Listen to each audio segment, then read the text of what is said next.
Hello, everyone. I'm Jan Angel, your 26th District State Representative, and thank you for joining me today on Legislative Update.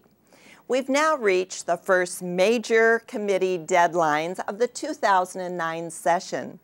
Policy bills have been reported from their respective committees by February 25th. Fiscal bills must have been passed out of their committees by March 2nd. Those bills that didn't make it out of committee by those dates are considered dead for the year. Hundreds of bills died. However, hundreds of bills also survived. So now our focus has moved to the House floor, where we're debating, amending, approving, or rejecting those bills that survived. We're working from early morning well into the evening. That's because another major deadline is upon us. By Thursday, March 12th, House bills not passed from the House and Senate bills not passed from the Senate are dead for the session.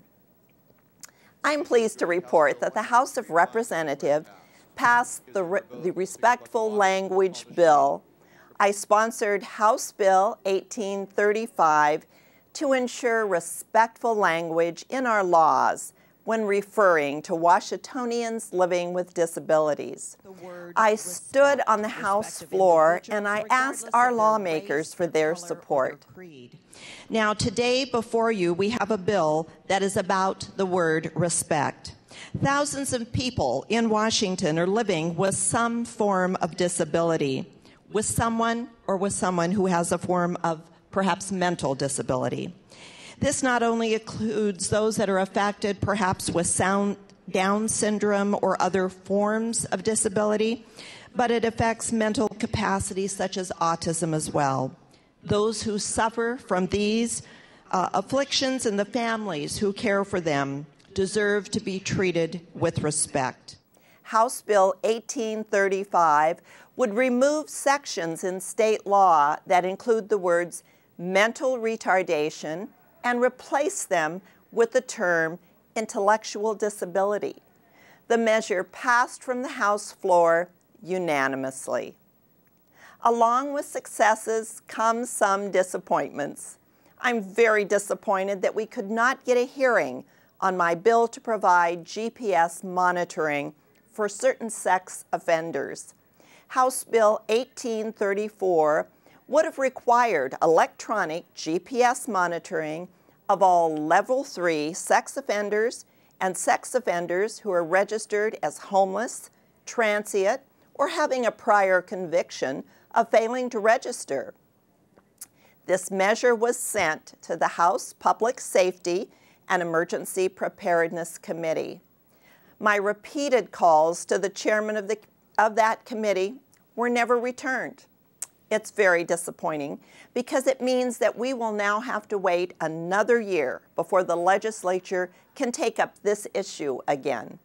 In the meantime, how many people will be victimized because we don't know where these sex predators may be lurking? If we are going to keep the public safe, we've got to know where they are. Real-time GPS monitoring is an effective way to accomplish this goal. This issue is too important to give up, and I won't. I will continue working this bill until we provide the protections that are needed against these offenders. Finally, it was my honor this week to speak in a group of about 300 people attending a property rights rally right here on the steps of our state capitol. The right to own property is a fundamental freedom that is set up in our Constitution. We cannot allow government to usurp those rights. They are a foundation of a free society. I'm continuing to fight for you in Olympia to protect and preserve your property rights. I greatly appreciate your support. Thank you for all your phone calls, your letters, and your emails to my office. And please continue to contact me anytime. My phone number is 360-786-7964 and toll-free 1-800-562-6000.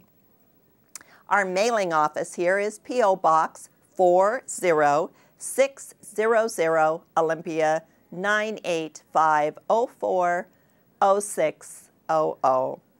Thank you for joining me on my legislative update. And again, I'm State Representative Jan Angel.